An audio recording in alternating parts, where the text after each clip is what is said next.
Israel Hamas युद्ध के बाद से ही मिडिल ईस्ट में हालात बेहद ही तनावपूर्ण बने हुए हैं। लाल सागर में हूती की दादागिरी कम होने का नाम नहीं ले रही। वहीं अमेरिका और ब्रिटेन ने एक साथ मिलकर यमन के भीतर हूती पर कई हवाई हमले किए हैं और इनके जवाब में हूती लगातार लाल सागर और अरब सागर में अमेरिकी जहाजों पर हमले कर रहा है। लेकिन इस सब के बीच अब मिडिल ईस्ट अमेरिकी सेना के लिए एक ज्वालामुखी बन चुका है जो कभी भी फट सकता है। दरअसल जॉर्डन में आधी रात के दौरान अमेरिकी सैनिकों की एक चौकी पर एक बड़ा ड्रोन हमला हुआ है जिसमें अमेरिका के 3 सैनिक मारे गए हैं जबकि 30 से ज्यादा सैनिक गंभीर रूप से घायल हुए हैं।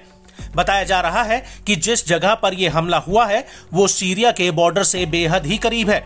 हालांकि कुछ मीडिया रिपोर्ट्स में जॉर्डन सरकार के प्रवक्ता के हवाले से कहा गया है कि जहां पर यह हमला हुआ है वो जॉर्डन की सीमा से बाहर था।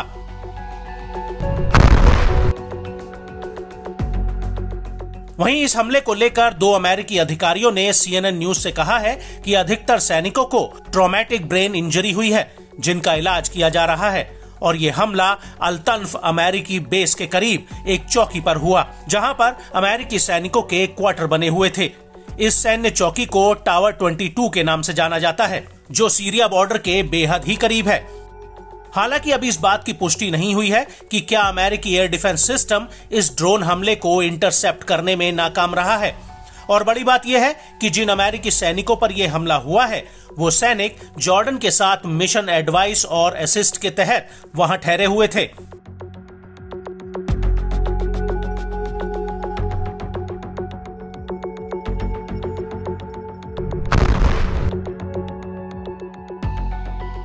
वहीं इस हमले को लेकर अमेरिकी राष्ट्रपति जो बाइडेन ने ऐलान किया है कि जो इस हमले का जिम्मेदार है अमेरिका उन्हें जवाबदेह ठहराएगा। इसको लेकर जो बाइडेन ने एक बयान भी जारी किया है।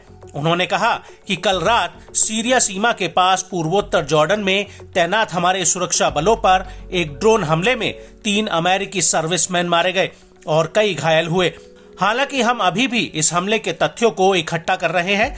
हम जानते हैं कि ये सीरिया और इराक में सक्रिय ईरान समर्थित कट्टरपंथी आतंकवादी समूहों द्वारा किया गया था।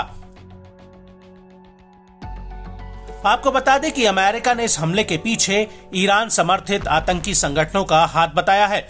लेकिन बड़ी बात यह है कि गाजा युद्ध शुरू होने के बाद यह पहला ऐसा मामला है जिसमें किसी अमेरिकी सैनिक की जान गई हो। अमेरिका के मुताबिक अभी तक इराक और सीरिया में अमेरिका की गठबंधन वाली सेना पर 158 से ज्यादा बार हमले हो चुके हैं।